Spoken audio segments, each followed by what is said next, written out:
Welcome, my friends, to the Sage Quay Radio Hour, your home for free and critical thinking, and I'm your host, Mike Williams. Tonight, returning to the show, is our very special guest, Ole Dammegård. Ole is an expert in the field of assassination research. He's a prize-winning author, investigator, and former journalist. Ole has dedicated more than 30 years of his life to solve the mystery behind the assassination of the Swedish Prime Minister, Olof Palme, a dangerous undertaking which cost the lives of two of his colleagues. His extensive research has also revealed incredible links to other big political events, like the killing of John F. Kennedy, Robert Kennedy, John Lennon, and many others, as well as the cold-blooded sinking of the MS Estonia, which resulted in the loss of almost 1,000 innocent lives. Ole's work is completely self-funded, so if you could take a moment after the show and visit his website, lightonconspiracies.com, and consider donating or sponsoring his work, it would be greatly appreciated. For tonight's discussion, we talk a bit about the subliminal messaging in the media, and then Ole dives into his analysis and insights into the Paris and Copenhagen shootings and how each event follows a prescribed false flag template. We pick the conversation up with Ole explaining the meaning of the word government, and then how mind control is embedded in the media. Let's take a listen. We were talking about the word government last time, I think. Yeah. The word government, governmente, it's Latin and it means control the mind, mind control. It's right there in front of you. I tell you, there's a really, really spooky YouTube video where in the 60s and 70s, I think every night before you went to sleep, the last thing after the last program in the States, you had the flag going like this and the national anthem. Do you remember it? Yep, I do, and I remember the clip. Yep. But once you will see the text of the lyrics being, it comes out across the screen so that you can sing along, right. All of these things, and the flag, and it's really patriotic and wonderful. But what if you go down in extreme slow motion, you will see that all of these letters coming up and making the words. If you see just before the letter appears, there's another letter. Just like pop, pop, pop, pop, just before the letters come out. And the thing is with your subconscious, it's so fast that this is in advertisements and so on. They're aware of that, so they can flick things in, like they just show a split of a second, they show a Coca-Cola bottle or a hamburger or something like that. And you go, oh my God, I don't know why, but I'm feeling hungry, Subliminal messages, and Subliminal messages, they've got it all over the place, You look at alcohol ads or car ads like that. Look in the front, the lights in the crystals in front of the lights. If you turn it upside down and you look you will see that they put loads of different images of naked women and all of these things. Right. You have no idea. You're looking, oh my God, it looks like a super car. I feel so good about this. Yeah, I wonder why. And you start looking into it. You see, whoa, they're playing games with your subconscious. Back to the national anthem. What appears before the letters of the real words come forward are words like never question government, we rule, buy, consume, obey. Obey. We laugh now, but I mean, this was in the 60s. What are they doing nowadays? Yeah. Like, oh my God, freak me out. I think today it's gotten so much more sophisticated because they're doing all their predictive programming in the movies, and they're still doing subliminal messages. Every time you watch TV and you watch cable news, what you're getting is hypnosis. You're getting the visual suggestions. You're getting the verbal suggestions, So it's very, very sophisticated today. I mean, they're still doing the stuff they did in the 60s. It's just gotten a lot more technical and a lot more advanced. I would say that it's multiplied in so many layers that we have absolutely no idea about. When you, as a hypnotist, do you react to some things when you're looking on TV and things like that? Are there certain things that you say, "Whoa, here we go"? Yeah, I see it all the time. In fact, I did a show with Sophia Smallstorm.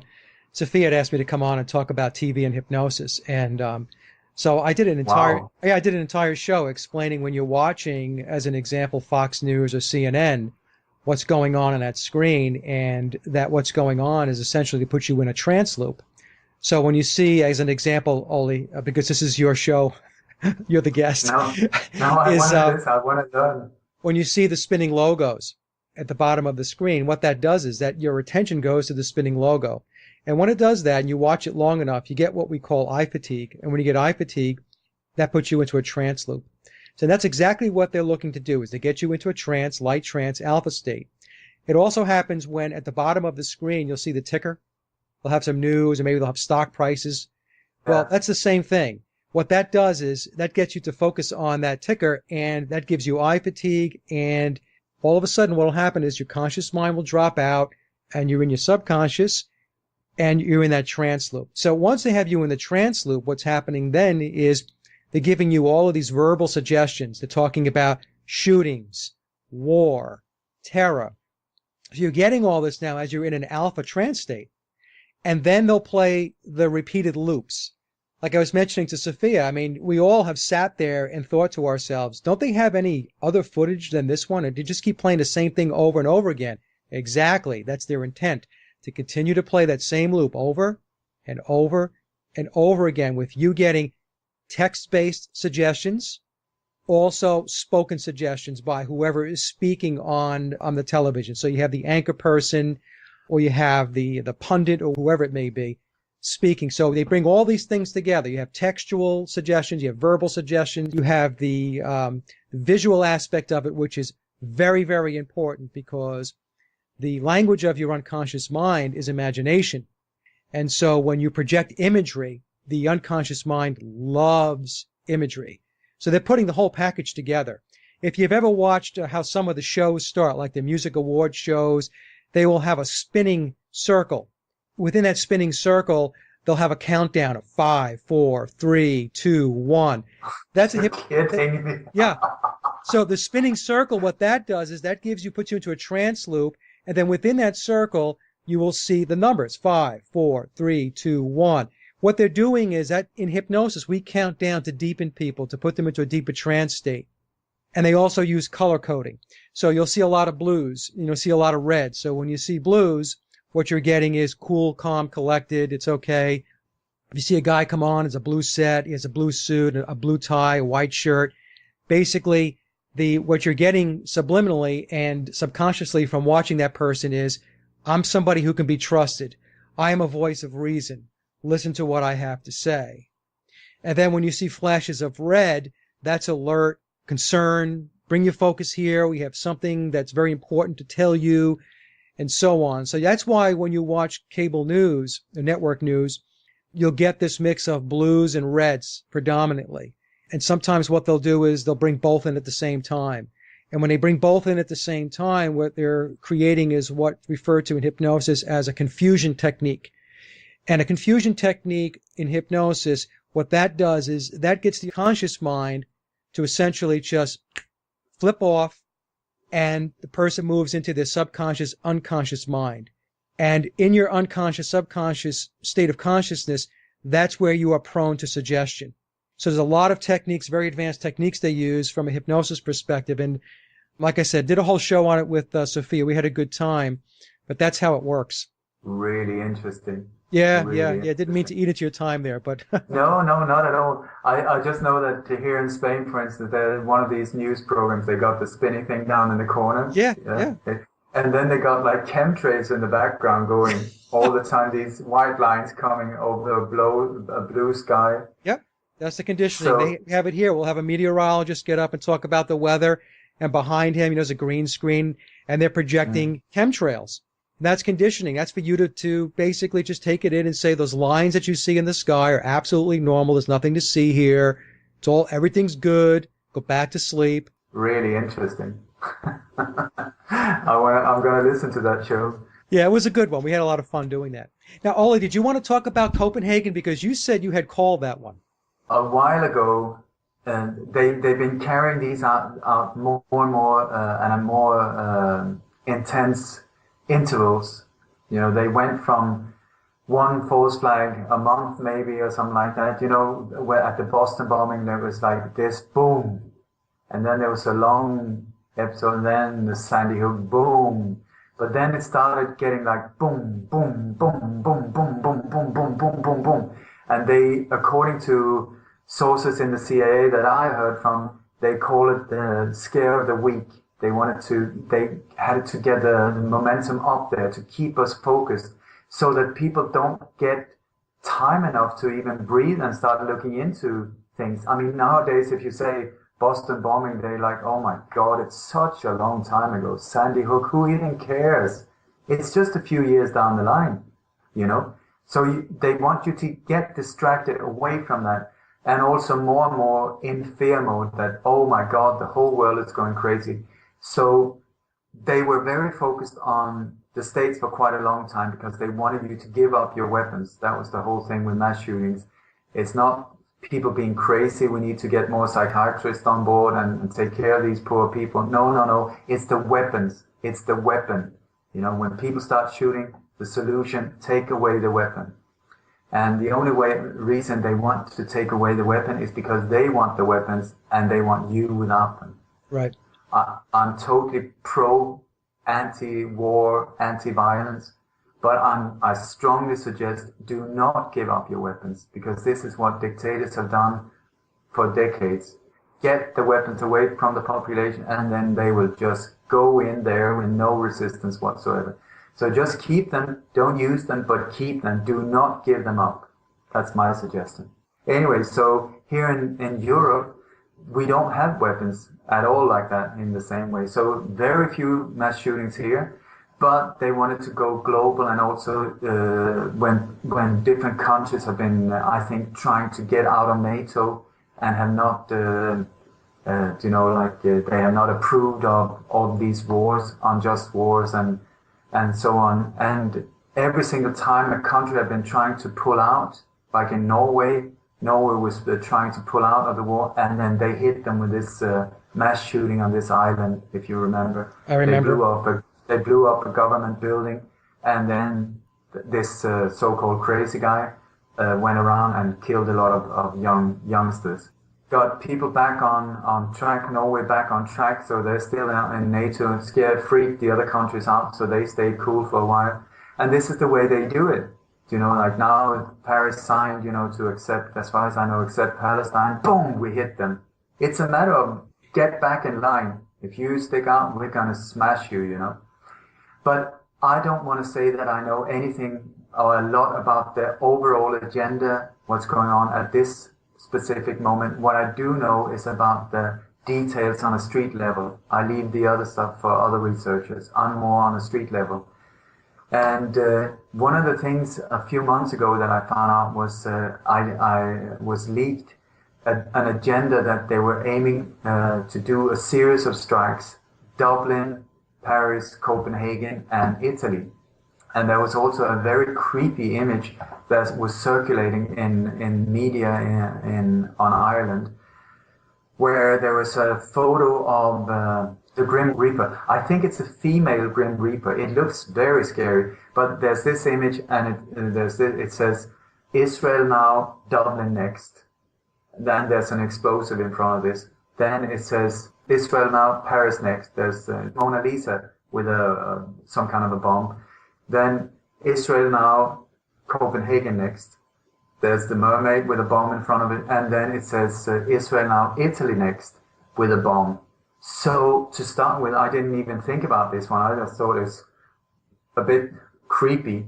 But with the knowledge at the same time of the people behind these things, I don't know why they do it, but they love bragging, or they love putting it out there right in front of you and giving you a lot of clues and things like that. I am not sure why they do it. It's almost like a serial killer who's sort of playing games with his victim to come. Well, they probably get off on it. It's basically, I'm going to put it out there, and you're not going to stop me. We're going to go do what it is we're going to do. It's a power game. That's how I feel it, as a weird, very bizarre power game. Mm-hmm. That's my interpretation of it. But anyway, so when there was a bomb that went off, or they found the bomb, as far as I know, in Dublin. It was at the Intel plant outside Dublin, and it was stopped, as far as I know.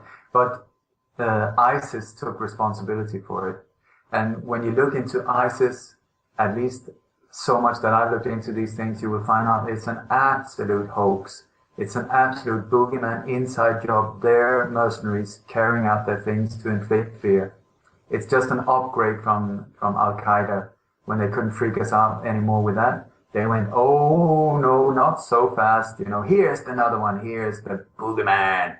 And so in came ISIS. Anyway, so it was Dublin.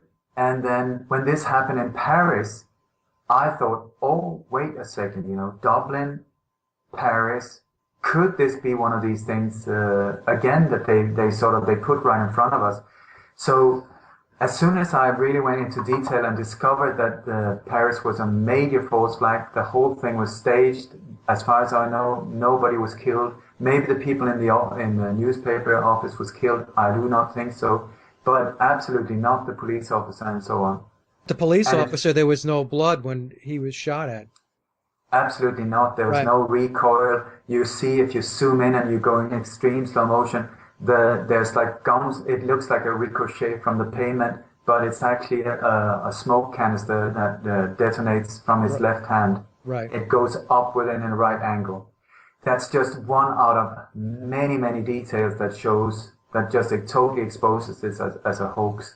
And like I said in the last show, the car that was found with the ID of one of the brothers, the driver's license, I mean, it wasn't only that he didn't drop his wallet, he only dropped his ID. Very, very unfortunate for this terrorist. Just like the guy on 9/11 where they found his pristine passport. Nothing else survived this whole thing but the passport. And this was a national flight. So why on earth on a suicide mission did he even think about bringing his passport? The car that was found was a Citroen C3 2013 with black side mirrors. You look at the car where the terrorists jump out and run up and supposedly shoot this guy. It's a Citroen C3 2014, not the same year, 2014, with chrome side mirrors. We're not talking about the same vehicles. And when you look at the photos of the car that they abandoned and the photos that are later checked out by the forensic team, they're not parked in the same location. It differs with a few meters. The guy with the headshot, there are queue markers where the shooter runs up to the pavement. There's one white marker. Then he passes by the police officer on the pavement. Then as soon as he runs down from the pavement, there's another queue marker there. And in the street, in the middle of the street, is a queue marker where he turns around and runs back to the car. These queue markers are made, they do rehearsals to check the camera angles and so on, so that you can get a good shot of everything. So the reason they put these queue markers are that the actors should go the exact same route every time. You got also when vehicles are involved, what they need on a film set is that they shut off the streets so that they have total control of background action, of the vehicles, of pedestrians, of everything. Everybody needs to be controlled by them. So very often nowadays they use back streets, you know, that can easily be shut off and with no people looking in or very few people looking in. So you will see that there are no other vehicles in these false flag operations, only the vehicles that are in the film itself, if you want to call it like that. You see also they when you do a film, they will make queue markers for the vehicles as well, so that the vehicle will go in the same position every time they make a new take. And if you go in an action movie, for instance, you have a car that suddenly turns over and starts rolling down a hill or something like that. If you check out the street, the tar road, you will see that the skid marks identical. So that like maybe there are 3 or 4 of them. It's from the rehearsal, and then they have the take that they use in the film. It just shows you that they've done rehearsals here. So the whole thing is staged, Ollie, from beginning to end. Yeah, and here in Paris, we got exactly under the center of the car, you can see there's a white line. That is exactly such a queue marker, so that the driver knows, stop the car here. On the right-hand side, where the terrorist on the passenger side, he opens the door. There's a trainer there, right in the middle of the street, exactly showing the position where he should get out. You check out the feet of the 2 shooters, both of them have shoes on. So that shoe is not there. It's not that they dropped it, But then when they take off, before he closes the door, he picks up the shoe and throws it inside the car, and they take off. Very calmly, no screaming tires, no nothing like that. Then you have, there's some shots being fired, and you have the police that is rolling around on the pavement. So apparently he's been hit. Now the normal thing for a human being, if you are hit or shot or stabbed or whatever, you put your hands on the wound. That is a normal reaction. And this guy is rolling around holding his leg. Then when one of the terrorists comes closer, he just puts the hands up to sort of like, oh, please don't shoot, this type of thing. And you see both his palms, no blood. No blood on the leg, no blood on the hands. Okay? So then we have the shot itself, where this guy just runs by him. He doesn't even stop and aim. He just runs by him and apparently fires a headshot. Now, anyone who's been in a real war zone or have seen homicides or something like that, where there's close-up headshots with a high-power weapon like that, knows that it's gruesome. It is really awful to see. And here, there's absolutely no recoil from the weapon. There's no impact. You can't see any impact on the head. There's no blood, no brain, no nothing. And then the guy also, they're very relaxed. If you've been to a war zone, you will know that there's a lot of adrenaline going on, a lot of tension. Here, they're just like jogging around the whole area. It's very relaxed, and also the way they take off. Then you listen to the sound, you turn up the volume really loud, and you hear like, when the shots are fired, they sound very, very loud, very impressive. But in the background, you can hear the children playing and laughing. The normal reaction when somebody starts shooting is people freak out and run away or something like that, or go totally quiet, or there's a very clear reaction. Here, if you listen to the background sound, the children just continue playing and laughing. I would say added afterwards. This is background noise added afterwards. The same also, they amplify the effect of the shots. And I think maybe the shots weren't even fired, because when you look at the acoustics, it sounds like they've been recorded in an area just between buildings. You have this echo like there was a building on the other side of the street. But here we've got an open space, like a park area. So I would say too that there's something that doesn't match up with the sound of the shots. Ole, when they do this, do you, maybe you don't know the answer to this. If you don't, just say, Mike, I have no clue. But the people that are the actors that are playing in this staged event, do you think that they are aware that this is going to be presented in the media as a major event? Or are they unaware and they just believe they're going through some kind of drill? The one in Paris, totally aware of it. The one earlier on, many times, people have not been aware. They've signed up, on websites like crisisactors.org, these type of things, and been fooled into participating to do these things. Yeah, and I asked Chip Tatum, how do you control a group like that? He said, you try to keep the group as small as possible, because it's easier to control. It's just like with sheep, the fewer they are, the easier it is for you to keep them together. And he says, what you do normally is you pay them well. That normally keeps a lot of people quiet, or you boost their ego. You make them believe that they're doing something really important. So it's for national security, or it's for the safety of the US or whatever. So they feel, oh my God, I'm involved in something really special. Or if they start getting doubts, you intimidate them, you scare them, you threaten their children or their dog or something like that. That normally takes care of it.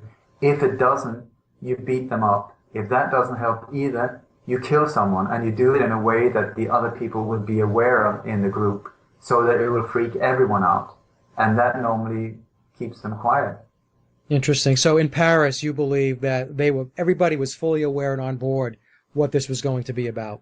No, there was a lot of local people, local police officers and so on, that were totally not knowing what was going on, but they were also kept away from the area. This is where normal police, back off, the SWAT team's on their way in, then normal police withdraw and let these people in, Yeah. because they're more skilled. But these SWAT teams, when you check out how they move around and what they're doing, oh, come on. They're not soldiers. They're not very well trained, most of them. And there's especially one outside this kosher supermarket. I love that guy because you will see him. There's one cut footage where there's these people standing on the side of the entrance. They're really safe, because they're glass walls that the people apparently can't shoot through. You would think that if it was a real shootout, they would just shoot through these very thin walls. No, they're standing. As long as they're not right in front of the entrance, they're fine, apparently. And they throw in a bomb, and then you see there's an explosion and so on. And then everybody gets in there, totally fills up the whole opening of the entrance. And then you got this guy behind them. He comes behind a black car, and he just jumps out and he starts firing right into the group of other SWAT team members. You can see his automatic weapon go doo, doo, doo, doo, doo. You can see the smoke coming. And it's like, what the hell are you doing?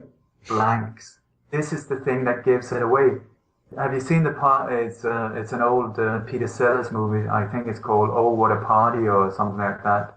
It's the Birdie Num Num movie. In the beginning of the film, he's an Indian guy, and he works extra on a film set, and he keeps messing it up, and because he's just so stupid. I would say this is a modern day Peter Sellers doing, just screwing it up. There's always somebody who messes it up. That's the guy in this.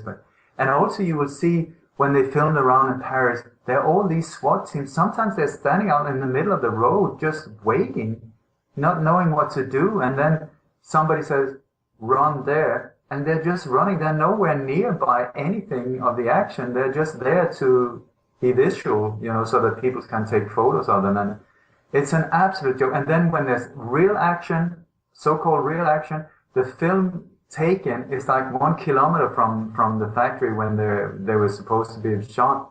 Anyway, so also we've got BBC. They love to be part of these things. You had on 9/11, you had this BBC reporter who's talking about it's so awful. World Trade Center Building 7 has just come down. It's so awful. And in the background, you see the building is still there. Right. Sorry, the timeline. You need to stick to the timeline. There's a time difference. England, US. Come on, guys.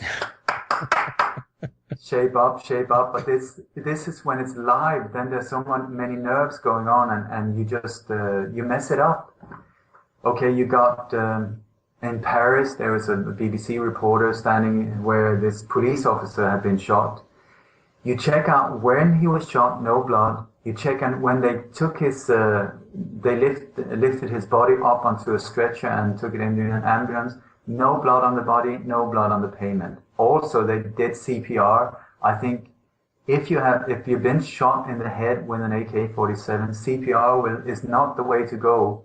I would say that could even make it worse, But that looks good on film, We got this whole team working on reviving this poor old sod, Yeah, save his head. So, save his head, pump it up.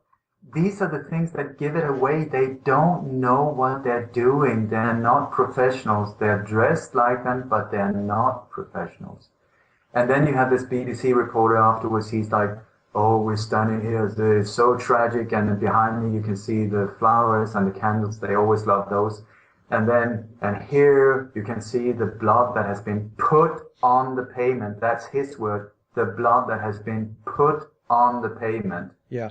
That's right there for you. And then you look at the blood, it's not even in the right position, and it's like 4-5 square meters of it. It's like a gallon of blood they poured out there. Anyway, it just goes on and on and on like that. And I think, I even think that they've started selling like advertisement space on these false flag operations, because they know millions and millions of people will see these things. So we might as well earn a buck or two. Awful. But you got, like in the office where these people are said to have been shot, okay? If you go to a real crime scene, once again, it is horrible. But if somebody has been shot or threatened or fearful, they normally try to hide under, tables or up against the wall or something like that. If they are hit, you have spray patterns. You have if they're thrown up against the wall by the impact of the bullet, you often have like blood, and then they slide down. You have different things like that. Here, nothing like it. Only one big puddle of blood on the floor. Yeah. And it's always this incredibly intense red color, because that really, like you were talking about before, it gets to your subconscious saying alert, alert, alert, awful. Right. But normal blood, depending on where the wound is, can be anything from pinkish to dark red. And also when it dries up, within half an hour, it goes really brown or things like this. Here, just like in the Boston bombing and all of these things, so red. And you got this pool of blood on the floor. Then there's a table, an office chair, that is put on top of it. And there's absolutely no blood on the chair, even though it's very clearly that it's been put on top of it. And next to it, of course, there are bullet holes in the walls and so on. So you see, oh my God, it's really dramatic.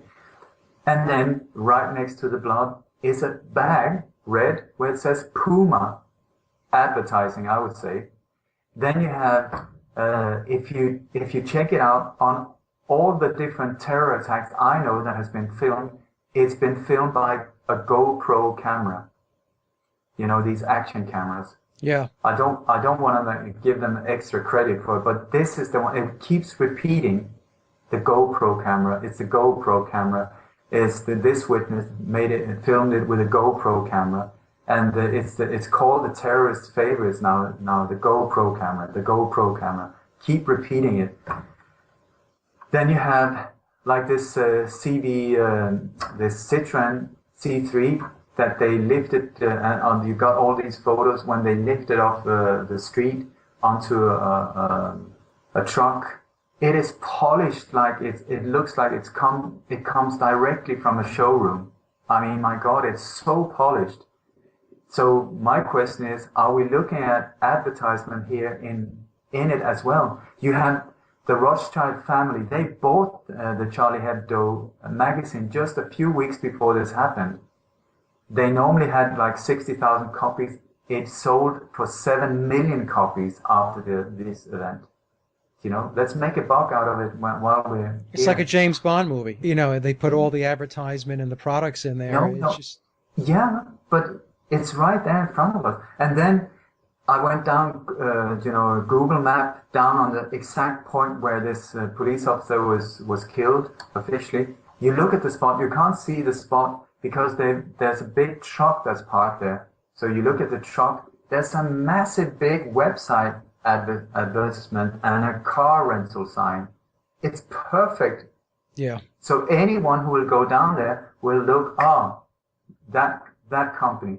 You turn around, and on the shop window running across the street, it says legalize it. Subconscious again. I'm just pointing it out. I don't know for sure, but no, but I'm listening, and it's all very interesting because you're seeing these things. It just seems to me. My thoughts are, all as you're discussing this, is if it is planted advertising, it's sick. It's demented. But Michael, I would say anyone who works in the so-called defense industry in the U.S. I don't know where the word defense comes from, but because as far as I know, you haven't been attacked a single time. It should be called something totally different. Anyone who's there being very proud of making missiles or warheads or whatever, that is just as sick. I mean, the whole mentality behind the war industry is so sick. Anyone who's got stocks and makes money out of these things is totally dipping their hands in blood, just as sick. Yeah. I think it's just like, when you look at the mob, how these people are very much involved in these things, but they are not afraid of talking about it. They're quite proud of it and making jokes about it and all of these things. But it's the same mentality here. I think many of these people are making jokes about it and thinking it's really fun. Oh my God, they're really buying it once again. My God, they're so thick, you know. Well, and it's no skin off their backs. I mean, they're thinking, hey, I have nothing to lose in this. We're pushing the agenda forward. They feel like they're part of the Yeah, system that's rewarding them. So they're doing good. They're not impacted yeah. by it. So, hey, everything's okay. But this is the thing. It's so important for these people to wake up as well. This doesn't matter if they're working for FEMA camps or surveillance things or listening into programs like this. Normally, my interviews are totally messed up because somebody in the other end is trying to chop them off or stop it. And what they don't get, including people in uniform, is that the people in control at this moment have absolutely no regard for them. They do not care about these people at all. You know, there's no loyalty, no gratefulness, no nothing.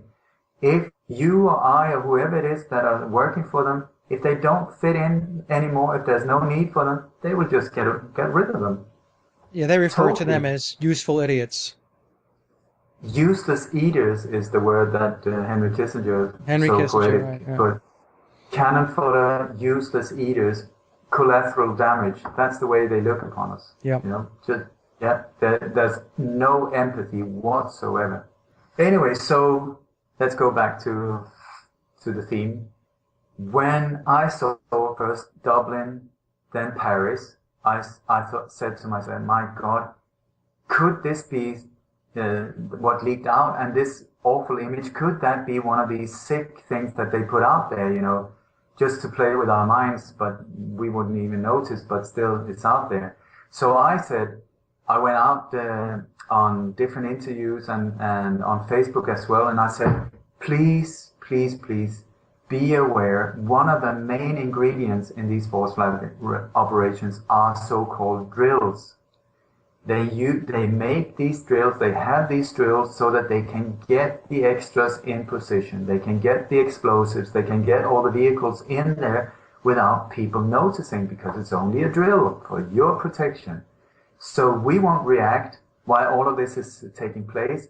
And it will sometimes also they use this drill to get the patsy in position so that he can be blamed for it afterwards. Him and other people involved having no idea that it's not a drill, but halfway through, boom, suddenly it goes live.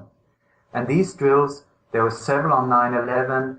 There was the Boston bombing, the Sandy Hook.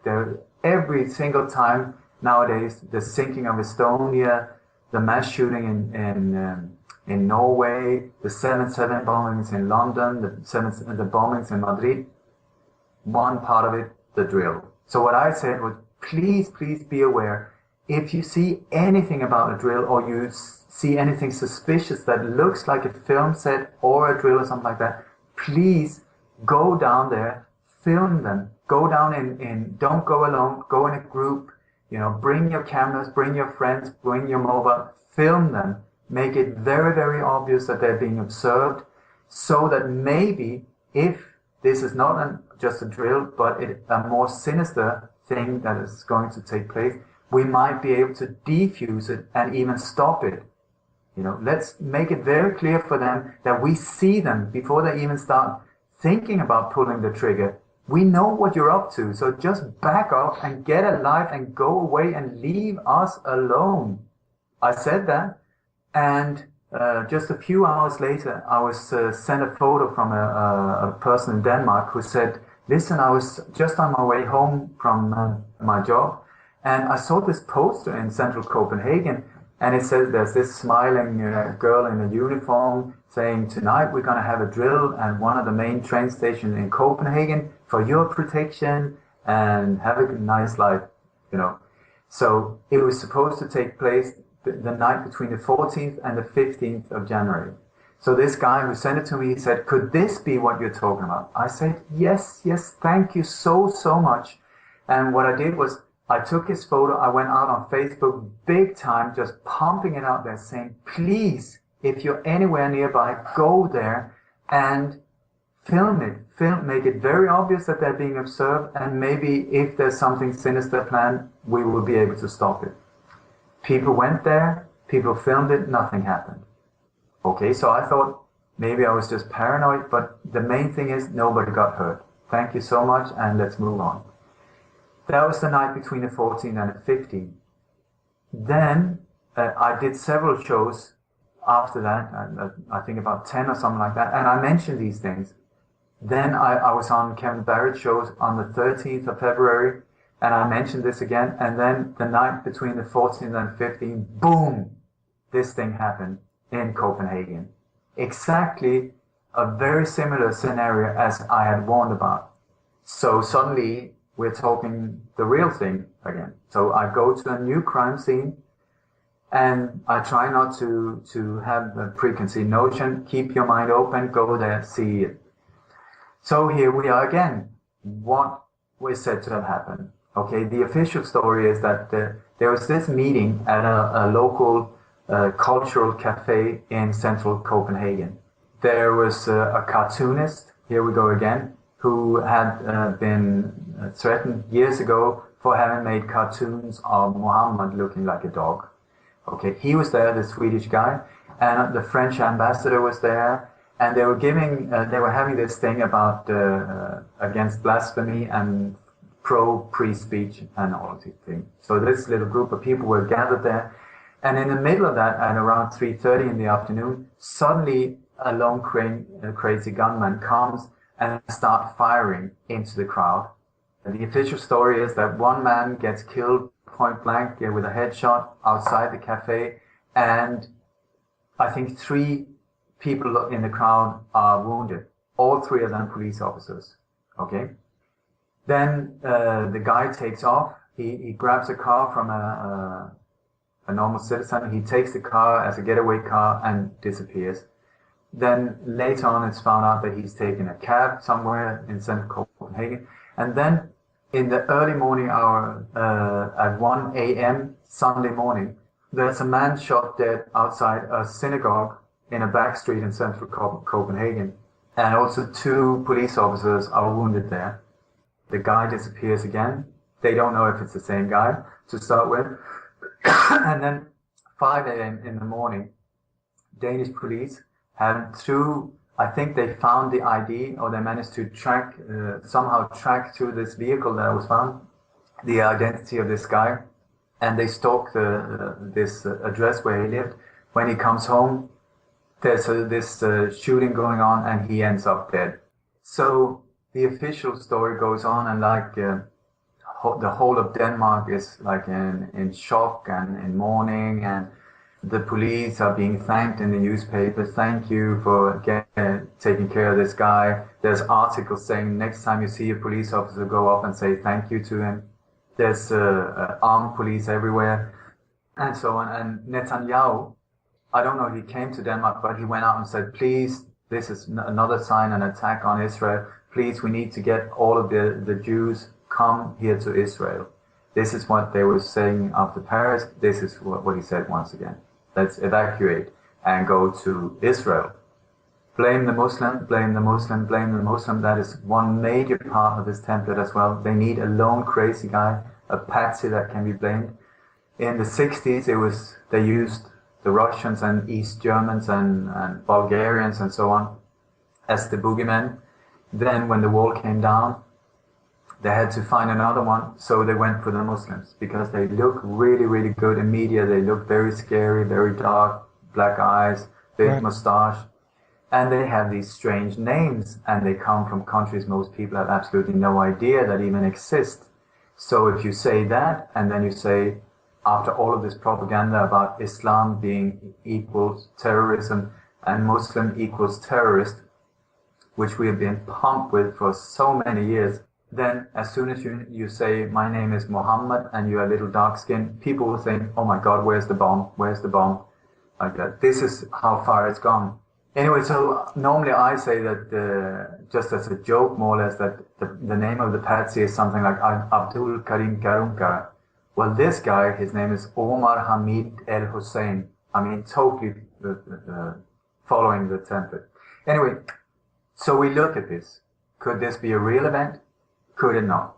One of the things they need when they carry these things out is the logistics. You know, you've got lots of people involved. You need toilets, you need food, you need coffee, these type of things, because they take time.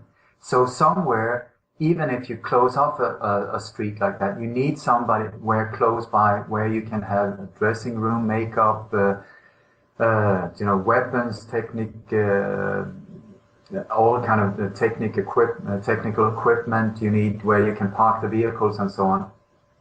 You look at Paris, the office where the newspaper office was. If you look just about 100 meters down the street, there's like a little opening, a little square, and right at that square is a theater, Le Comédie Bastille. And there you got dressing rooms, makeup facilities, all of these things. And that is where the emergency vehicles were parked. This is where some people have taken photos of a lot of these emergency people from ambulances, fire trucks, police and so on, standing around drinking coffee, taking it very easy, not even looking in the direction of where the shooting is supposed to have taken, even though at that point the shooters were still on the loose. So I would very much suggest that could very well be the spot for the logistics. We look at Copenhagen. This coffee shop, it is called the Krudten, which means the powder key. Is that what you call it? Like a powder keg? A powder keg, exactly.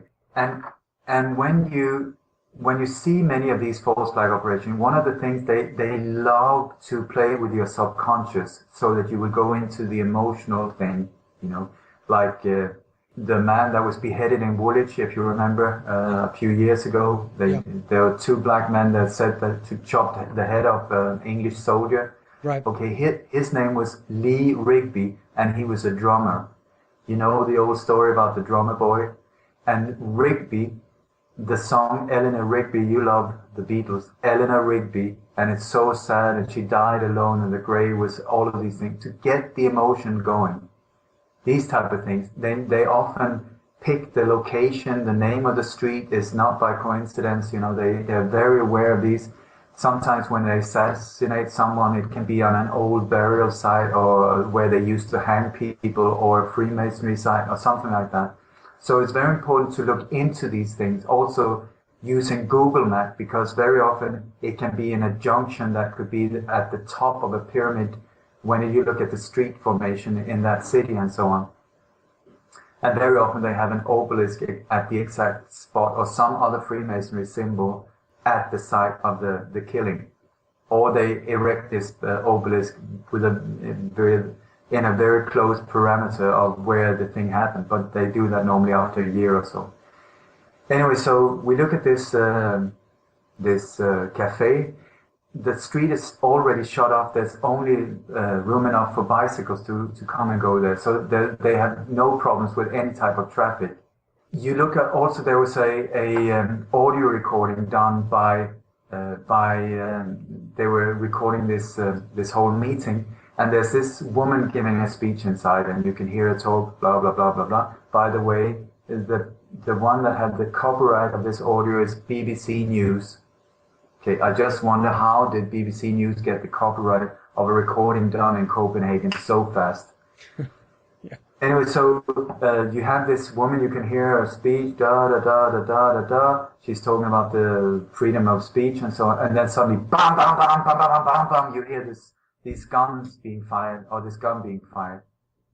Then you hear all of these, you can hear the footsteps of people running around, and then it sounds like somebody's dropping a metal bar on the floor or something like that. And then that's about it. It's about 20 seconds long, and so on.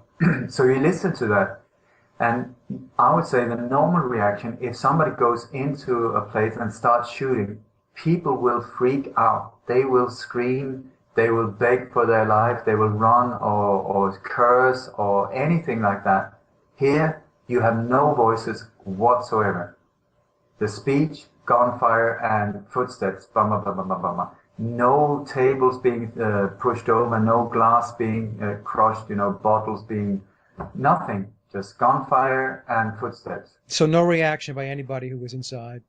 No vocal, nothing. Right. You hear, there are no voices at all. And then You can find on YouTube at the moment. There is a footage that is called something like the Danish free speech, blah blah blah, raw footage. Okay, that is like a 5-second sequence filmed from the outside the cafe, where you can see it looks like shots being fired from the inside. That you can't see anyone inside, but just boom, boom, boom, boom, boom, boom, boom. You can see these bullet holes in the window appearing. Okay, so you check out. I'm a musician, so I just wrote down the musical rhythm of the shots fired, compared it to the other one. Does not match up at all. Then you have the first witnesses. They were talking about multiple shooters. Then that turned into one shooter. This is also very normal with these force, like they have multiple shooters, but one patsy. And the angle, at first it was said that he was inside and shooting there. Then it turned out that he was on the outside shooting in. So you look at the footage, there's absolutely no one there, just these shots being fired. The victim that was supposed to be killed, or was killed, I don't know, was standing outside the door. Where is he? He's not there.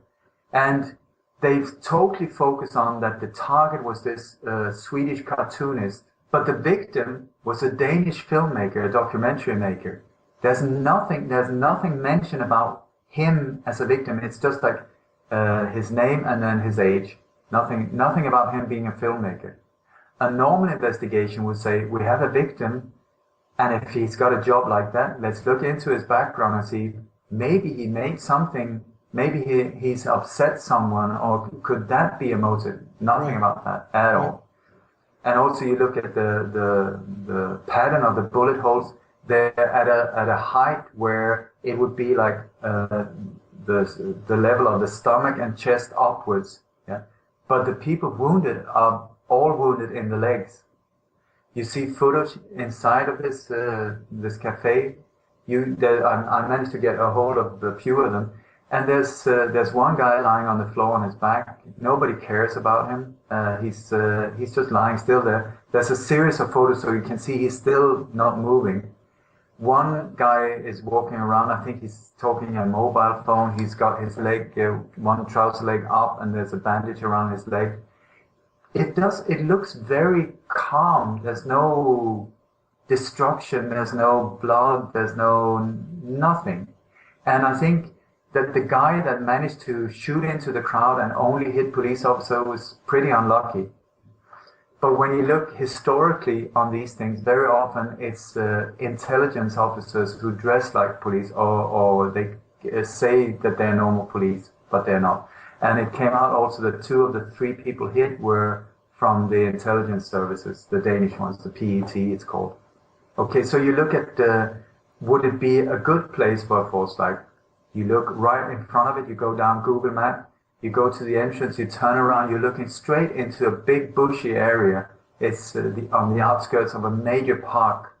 So there's absolutely no one that would be there or would be able to look into it. It's very easy to control that area. You look for logistics. About 100 meters from this cafe is a big stadium, perfect for vehicles, get them out of the way. Their dressing rooms, lockers, cafeterias, showers, all of these things. Also inside, behind this cultural cafe, in the same building, are a stage with makeup, dressing rooms, all of these things. Perfect for a false flag. So we continue, like this guy takes off, nobody follows him, and he managed to grab a car and drive off. Dumps the car, and then 1 o'clock in the morning, it is said that he goes to this back street in central Copenhagen, and he's stalking this synagogue, and it's said that there's a bar mitzvah there at 1 o'clock in the morning. I don't know, I'm not Jewish. Is that normal that a bar mitzvah is still going on at 1 o'clock in the morning? Yeah, I don't know. I don't know if 1 o'clock is too late for a bar mitzvah. Okay, but it's said that there's 80 people in there, and that he's been stalking this place. If I can go back in history, this thing where they play with our subconscious, when Hitler was getting into power, one evening, he sort of let his supporters loose on the Jewish population. And they went up and down in the streets of many cities, crushing the windows of the synagogues, of the shops and houses owned by Jews. It went under the name of Kristallnacht. I think it's Crystal Night in English, from all the crushed glass that was in the streets and so on. That's that was how it was named in history. Now this synagogue is on Crystal Street in Copenhagen. Crystal Street. I'm just pointing things out. I'm not saying that's very interesting. Yep. Yeah, but we're talking about getting the emotions going. This is the center of the Jewish community on Crystal Street, and there's an attack on them. We're just adding it up. So I'll take you to the Boston bombing. Just before the Boston bombing took place, there was in the Boston Globe, there was an advertisement saying that today we're going to have a bomb drill in Boston, and it will take place outside the main library. So please be aware and have a good day, that type of thing. Just very shortly afterward, I think it was 5 or 10 minutes after this went on, boom, the bombs exploded at the Boston Marathon. No mentioning of the library or anything like that. That disappeared very quickly.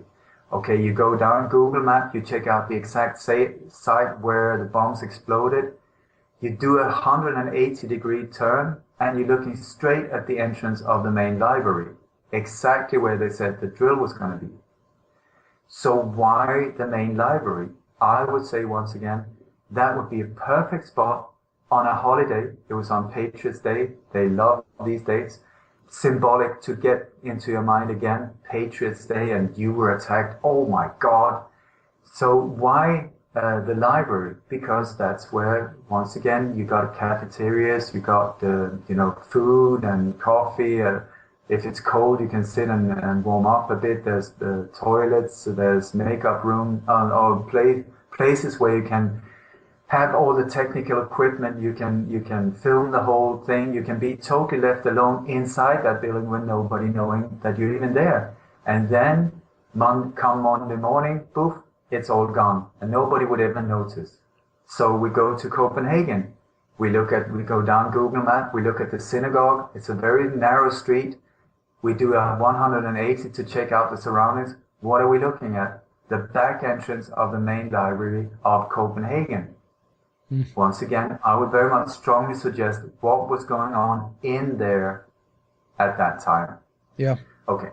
So after the shooting, this guy takes off. The guy he's said to have killed. I don't know if this guy died for real. I don't know. But once again, the two people that was wounded, police officers.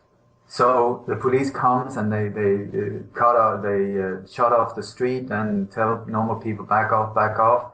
It's 1 o'clock in the morning, but it's Saturday morning, so there's some people that have been drinking a little bit too much. But so we got these military-looking police officers that are standing there with automatic weapons, and then there's a film crew that is just filming it, and there's this big vehicle coming. I think it's going against the normal direction of traffic because it's one-way street as far as I can see.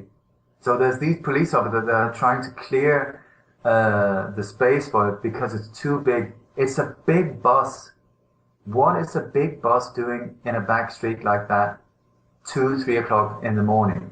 Yeah. So you have and it's just a neutral footage, It's just because I'm looking for these odd things.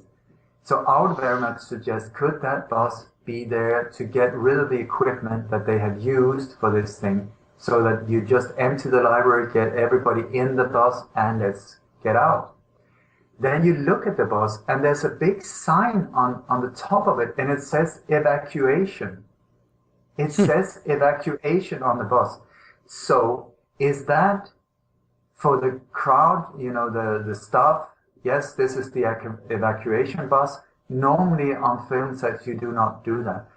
But could it be a subliminal message for people seeing these films, saying, because the Jews have been attacked in the synagogue in Crystal Street, we need to evacuate.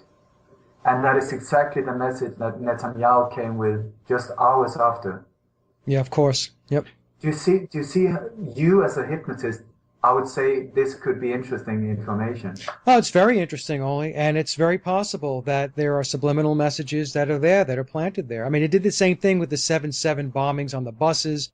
I watched that film, Ripple Effect. Yeah. They went through that. The buses had some subliminal messages on them. So I don't put anything past them. Absolutely nothing. No, they pump it full with all of these things. That is why I point them out. Yeah. So, and I'm sure there are loads that I haven't noticed. So anyway, so the guy gets away once again, and the police is so good that they managed to find out who he is. I think they found some kind of identification in the car that he abandoned. I'm Yeah. not sure, but it was, as far as I know, it was through this vehicle that they managed to track down who he was. So they stalked his home address, and 5 o'clock in the morning he comes, boom, they kill him. So where did he kill him? They killed him very close to the very same train station that I warned about this false flag just a month ago. And that was on the exact same night. I mean, it was exactly 1 month later, on the hour, from the one I warned about to the one that was carried out. Maybe a coincidence, I don't know. But also you look at the date, and the 15th of February, that's the date. I don't know if I mentioned that, when the USS Maine was blown up in the Havana port, and that was the one that got the US into the in the war against or made it okay for the US to go to war against Spain, and really stealing Panama, Guam, the Philippines and Cuba from Spain. So the same Once day. They like to use they this they love these dates. they love dates. Yeah, they love dates. 9/11. If you look at what happened on 9/11, Yep. yes, there were the Twin Towers exactly on the day 10 years earlier, 9/11. That was the first time that George Bush Sr. went out and openly spoke about the New World Order. That's right. 9/11, 73. That was when they took over for Salvador Allende and killed him, and Right. so on. And it just they repeat the same things. They repeat the same things. It's fear and it's terrorism by numbers. But it's more than that, because they have a very dark agenda. They're into very, very dark things, I would say. Oh, If yeah. we're talking about the light, they are in the dark. And many of these things are, I normally don't talk about these things, but very connected to satanic things, sometimes rituals, sometimes sacrifices, and this. And do you know what I just found? I was sent a newspaper, a front page of one of the main newspapers in Denmark that was published just 5 days before this happened. And the headline is 666. I mean, it's massive. And above this 666, it doesn't make any sense to the whatever is written underneath it. But this 666, it's like 1/4 of the main front page, and above it there are two very staring eyes. And if you got the power pyramid, or the pyramid of the New World Order, and that whole thing, you got the all-seeing eyes above the pyramid. So it's very much like that. And then right to the right of the staring eyes, there's a pyramid-shaped thing where it says something like "Remember Chernobyl." So when you go subconsciously, it's like, oh my God, Yeah. the impact of that front page. Yeah, I mean, a lot of people don't, I mean, they have no idea how dark that business is. Their whole business, it's the occult, it's rituals, it's black magic, Yeah. it's pedophilia. That rabbit hole is so deep and so dark, and just most people are completely oblivious to it. Yep. You cannot make it dark enough. I No. tell you. There's no end of it when you start digging Yeah, they're in into the it. abyss. They really are. Yeah, I feel sorry for many of them. I mean, because they are lost. Well, you and I talked about this in the first show. They're all going to have their karma. So, Yeah, I can understand if they're really scared at this time, because I do not envy them. I really think that they don't know where to go now, because we're on their case all the time, and I do everything I can to get the timeline out of rhythm.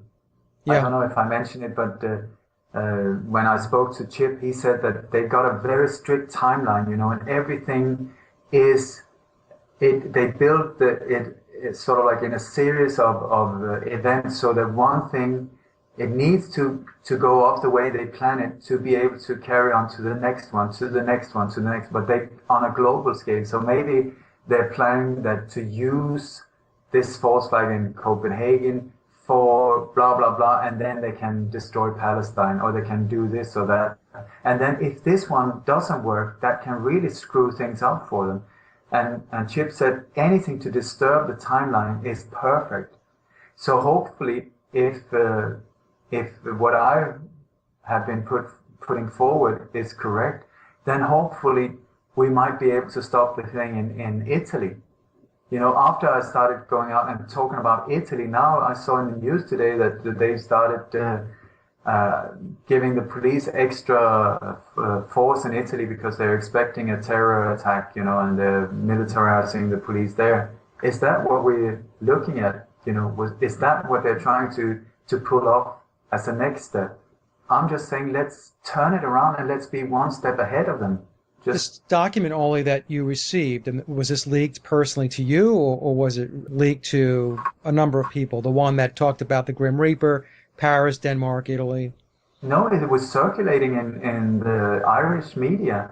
Oh. It was somebody sent it to me and said, "This gives me the creeps. Do you know what it is?" Okay. And he said that this happened this was in Dublin, and then this happened in Dublin. So he sent it to me, and then the thing happened in Paris, and that was what made me think, wait, hang on, because I know that they put it out there many times right in front of us through films and movies, and just like they want to play with us, just like you said, like a power, that they get off on a power game, playing with a victim. I think that the alternative media and those that are doing research into these false flags, I don't think the Aurora, Colorado Batman shooting worked for them. No. I think they got caught very quickly with their pants around their ankles. The same thing with Sandy Hook, and I don't think the Boston bombing went well for them at all. I think Boston bombing was the first main failure for them. That was when it started falling apart. And that was when you see the statistic or the Google search of words, the word false flag just skyrocketed from more or less being something unknown to, I think there was I don't know how many hundreds of thousands of hits within the first few days. Yeah, it was winding up in the mainstream media. Yeah. And before that, people hadn't heard of false flag operations. So, but I just feel that whoever pulls forward something, whatever they put forward, if it's part of the jigsaw, part of the solution, I welcome it and I thank for that one. Then maybe the same person next time messes up or whatever, then at least that was brought forward. So that's wonderful. Yeah, that's how I look at it too. If something good is brought forth and it prevents something, it shines the light, it brings the truth out, then I'm going to embrace it. If there's other stuff that I don't think is on the up and up, then I'm not going to embrace it. I'm just going to leave it where it is and move forward. We always have to be alert, and awake. And I mean, like Edward Snowden, these type of people, you have to be very aware of who is he, why is he saying so, what information, what is the result? Is it freaking people out to think that we're so super controlled when we're maybe not? I don't know. You need to be very aware. Also with people like myself, don't buy into what I say just because I'm on this program. Check it out for yourself. Be critical. Listen. Put together the jigsaw yourself. Inform yourself. Don't swallow things. I tell people the same thing. I tell them, do your homework and do your own research. Exactly. I've got on my website, Light on Conspiracies, there my book Coup d'etat in Slow Motion, and on the back of the book I've written, read it, be critical, think for yourself. If it makes sense to you, then spread it. Right. That don't buy into it just like that. I hope people will use their own capacity to logical thinking and just see, for instance, the plane in the Pentagon. Does it make sense that a 757 disappears into the hole the size of a missile, that it folded its wings and disappeared into this hole, two engines partly made of titanium that vaporized due to high heat? Does it make sense? If, just as an example, if I came home drunk one day and had lost my car, and I wrote into the insurance company saying, listen, I have lost my car, please give me a new one. They said, what happened to it? I said, well, I reversed into a wall or something like that, and the friction made it vaporize. Would they pay? I think not. Right. And it's the same level of logic. You know, it's many of these things are no-brainers. Yeah. I don't know if I did that on the last show, but I sometimes take the Robert Kennedy assassination. You have that guy who's still rotting away in jail, being accused for the whole thing, Sirhan. Right. The closest he got to Robert Kennedy was 1.5 meters. I don't know, what is that, like 5 feet or something like that? 5 feet, yeah. Yeah, something like that. That was the closest. And he was at all times right in front of him, straight in front of Robert Kennedy. He had a revolver with 8 shots. Okay? As soon as he started shooting, people jumped him and wrestled him down on a steam table, took away the gun from him, and so on. So you look at the crime scene. Of course, only 8 shots were fired, maximum. No, somewhere between 13 and 14. Yep. That should make a major question mark somewhere. Then you see, of course, Robert Kennedy was shot all the time straight from the front. No, from the back and to the right. And the last shots were fired point blank, so it even burned away hair from his skull behind his ear. Now, a question I think is a fair question would be to ask, who was standing behind and to the right? It's not rocket science. And still here, after 50, 60 years almost, we're still looking and saying, oh, no, but I do believe it was Sirhan. I'm telling you, it was not. Like, get over it. Right. Who was standing behind and to the right, and why was it done? What was the solution? What happened afterwards? Why was he killed? Well, it's the same people that still believe that Lee Harvey Oswald was the lone assassin. It's just absurd. And the reason why they always want them alone and crazy is because if they're alone, then by law there's no conspiracy. You do not have to deal with it as a conspiracy. Why do they want him crazy? Because then there's no motive. Right. He was crazy, he just went up and he shot him. Case Exactly. closed. Thank you, and let's hope that this guy die very quickly so that it's case closed. Thank you, folks. Goodbye, and have a good night. Nice little package, slap a bow on it, everybody goes home. Yep. Yeah. That's the idea. Yeah. So as soon as you hear about a lone crazy guy, be aware.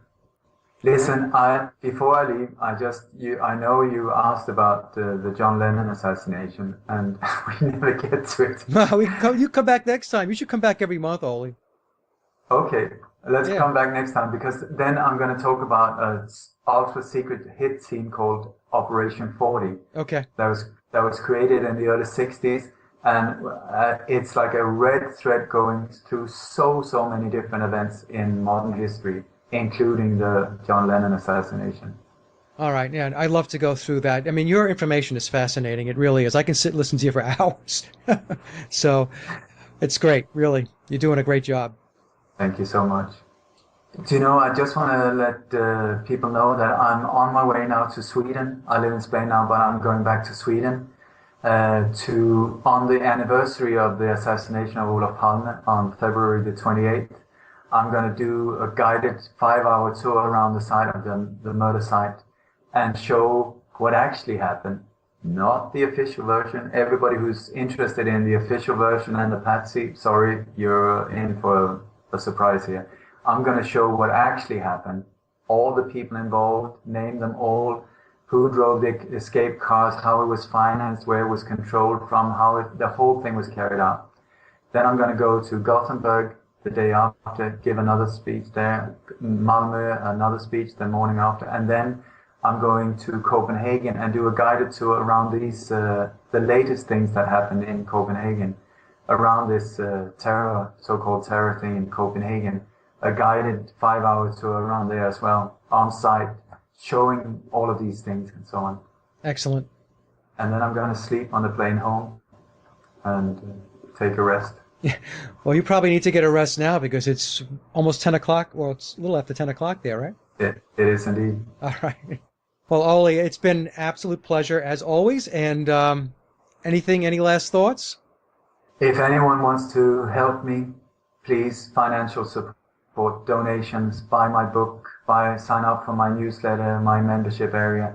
I'm not paid by anyone. I've spent 30 years and I'm putting my life online. So if anyone wants to do an exchange of energy, I would be very, very grateful for it. It really, really helps me a lot. And then I would like to finish with a prayer, if that's okay. Absolutely. I'm not a religious person, but I have this prayer that my Raja Yoga teacher, Nelani Chelaram, normally says, and it goes like this. May the entire universe be filled with peace and joy, love and light. May everyone, and especially the ones who hurt us, be filled with peace and joy, love and light. I just want to say that my intention is to be part of creating a world with total ceasefire, no wars, total harmony, abundance to everybody, Mother Nature back in balance, and just harmony everywhere. Chip Tatum thinks that sounds like Miss America's speech. I'm fine with that. That is my intention. If I can do anything to be part of that, I will die very happy one day. If not, well, at least I tried. I wish you all a beautiful evening and a beautiful continued life. You're a good man. Well, go get some sleep, and then I'll send you an email, and we're going to catch up next month, and we'll continue our conversation. Sounds great. Okay, my friend. You take care. Good night. And that concludes our interview with Ole Dammegård, and I hope you enjoyed the discussion as much as I did. Ole's work is completely self-funded, so if you could take a moment and visit his website, lightonconspiracies.com, and consider donating or sponsoring his work, it would be greatly appreciated. You can also purchase Ole's books at his website, including the highly acclaimed Coup d'etat in Slow Motion. And as always, I'd like to thank everyone for listening and visiting the blog. You can get to the blog by typing in sageofquayradio.blogspot.com or simply head over to our hub website at sageofquay.com. Also, if you get a moment, please visit laboroflovemusic.com to listen to my album, Leaving Dystopia. And remember, live in truth and always serve creation. It's really that simple. And to sign off, here's Ole's song, From Prison to Paradise. See everyone next week. Be safe, enjoy, and God bless.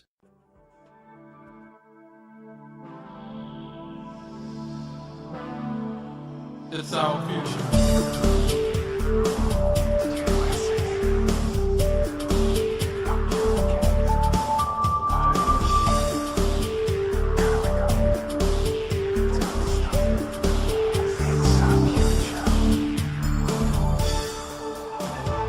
Once upon a time, in a place not far from here, there was so much loneliness, despair, and oh so much fear. Darkness ruled all over the land, there was lightning in the sky, causing wars and separation, with no one knowing why.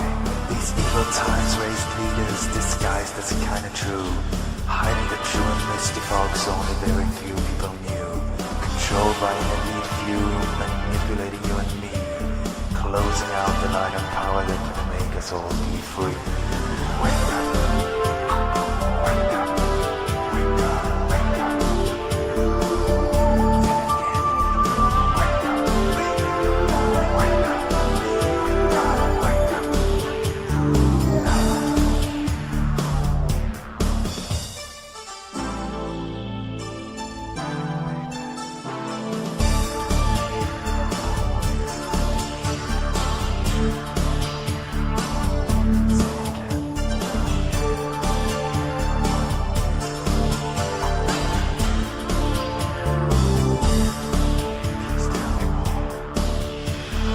Forced by invisible powers, demanded to conform into shapes unknown to mankind, making him totally abnormal.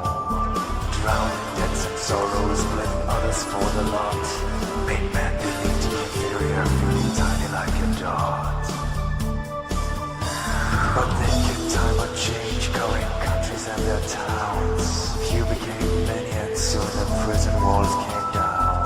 Starting with a man in the mirror staring right back into their eyes, understanding that this was a chance to stop those hideous lies. But happiness is merely an illusion of misery, based on brainwashing and misconception of true reality. From now on, let's build bridges between our souls and hearts, so we together can rejoice when the final